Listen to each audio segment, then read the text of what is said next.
안녕하세요. 오늘은 마가복음 15장을 좀 깊이 들여다볼까 합니다. 네, 안녕하세요. 예수님의 마지막 시간들, 특히 빌라도 재판부터 십자가 처형, 그리고 무덤에 묻히시기까지 그 과정을 한번 따라가 보죠. 네, 이 장은 정말 뭐랄까 고난과 죽음이라는 무거운 주제를 다루지만 그 안에 인간적인 모습들, 또 불의, 그리고 정말 예상치 못한 어떤 믿음의 고백 같은 것들이 막 섞여 있어서 아주 중요한 부분입니다. 이야기가 새벽에 시작되죠. 대제사장들이 예수를 빌라도에게 넘기면서요. 네, 로마 총독이었죠. 빌라도가 땡 묻잖아요. 네가 유대인의 왕이냐? 근데 예수님 대답이 아주 간단해요. 내 말이 옳다. 이게 다예요? 네, 맞아요. 근데 그 뒤에 대제사장들이 계속 고발을 하는데도 더 이상 아무 대답도 안 하시는 거예요. 그게 참 특이하죠. 빌라도도 이상하게 생각했다고 하고요. 네, 흥미로운 건 빌라도가 이미 알고 있었다는 거죠. 대제사장들이 그냥 시기심 때문에 예수를 넘겼다는 걸요. 10절에 그렇게 나오잖아요. 아, 맞아요. 알고 있었네요. 그런데 왜 그냥 풀어주지 않았을까요? 그게 좀 당시 명절에 죄수 한 명을 풀어주는 관례가 있었거든요. 네네, 있었죠. 빌라도는 이걸 좀 이용해 보려고 한 것 같은데 군중들이 워낙 대제사장들 선동에 넘어가서요. 아, 바라바를 풀어달라고 외쳤죠. 살인자였는데. 그렇죠. 그러니까 빌라도는 결국 뭐 정치적인 압박 같은 걸 느꼈겠죠. 군중을 만족시켜야 하니까. 그래서 예수를 채찍질하고 십자가에 넘겨주고요. 네, 참 안타까운 결정이죠. 그 다음엔 로마 군인들이 예수를 관저들로 끌고 가서 와, 진짜 온갖 조롱을 하잖아요. 네, 맞아요. 자색옷을 입히고.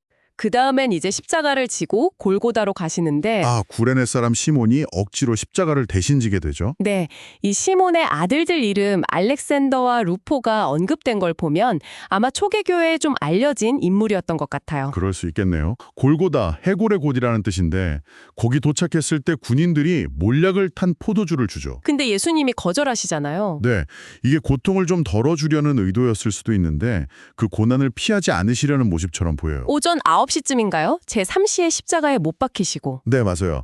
그리고 군인들은 예수님 옷을 제비 꽂아서 나눠가지고요. 죄패에는 유대인의 왕이라고 쓰여 있었고 양옆에는 강도 둘이 같이 매달렸고요. 네, 근데 정말 안타까운 건 지나가는 사람들, 뭐 대제사장, 서기관들, 심지어 같이 못 박힌 강도들까지 다 조롱했다는 거예요. 남은 구원하면서 자기는 구원 못하는군. 뭐 이런 식으로요. 네, 비웃음의 연속이었죠. 그러다가 정오부터 오후 3시까지, 제6시부터 제9시까지 온 땅에 어둠이 임했다고 하죠. 네, 3시간 동안이나요? 이건 정말 상징적인 의미가 큰 것 같아요.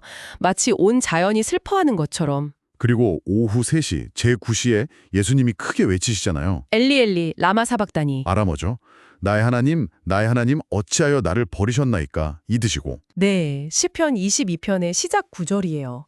이걸 옆에 있던 사람들은 엘리야를 부른다고 오해하기도 했고요. 아, 네. 그런 오해도 있었죠. 그리고 그 외침 후에 숨을 거두시죠. 네, 바로 그 순간이요. 정말 놀라운 일이 벌어지는데 성전의 휘장이 위에서 아래로 그냥 쫙 찢어졌다는 거예요. 그 두꺼운 휘장이요. 성소와 지성소를 가르는. 네, 맞아요. 이게 마치 하나님과 인간 사이의 장벽이 허물어졌다는 어떤 신호처럼 느껴지죠? 정말 상징적인 사건이네요.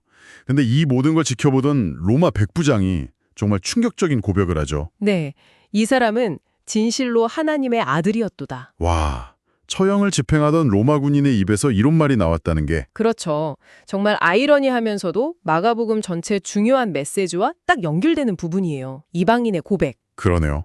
한편에서는 또 갈릴리에서부터 예수를 따랐던 여인들이 있었잖아요. 아, 네. 막달라 마리아, 또 다른 마리아, 살로메 같은 분들이요.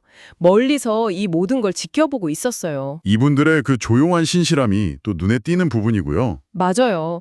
남성 제자들은 다 흩어졌는데 말이죠. 날이 저물고 이제 아리마대 사람 요셉이 등장하죠. 네, 존경받는 공회원이었는데 이분이 당돌하게 빌라도에게 가서 예수님의 시신을 달라고 요구합니다. 하나님의 나라를 기다리던 사람이었다고 성경은 기록하고요. 용기가 대단하네요. 정말요. 빌라도가 좀 놀랐겠죠. 벌써 죽었는지 확인해보고는 시신을 내어줍니다. 그래서 요셉이 세마포를 사서 예수님 시신을 정중히 싸서 바위를 파 만든 세무덤에 안치하고 네, 그리고 큰 돌로 무덤 입구를 막죠. 그 장소를 막달라 마리아와 요새의 어머니 마리아가 끝까지 지켜봤다고 하고요. 네, 끝까지 지켜본 증인들이죠. 이렇게 마가복음 15장은 예수님이 돌무덤에 갇히시고 신실한 여성들이 그 마지막을 지켜보는 장면으로 끝이 납니다.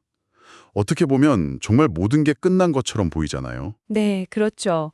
빌라도의 법정에서 시작해서 십자가 처형, 죽음, 매장까지 정말 숨가쁘게 고난의 정점을 보여주죠.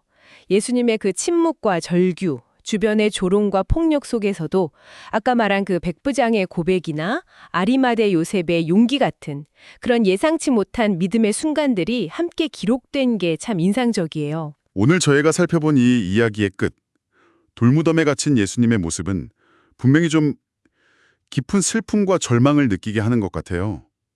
그런데 바로 그 절망의 현장에서 터져나온 백부장의 외침, 또 위험을 무릅쓴 아리마대 요셉의 행동을 생각해보면요.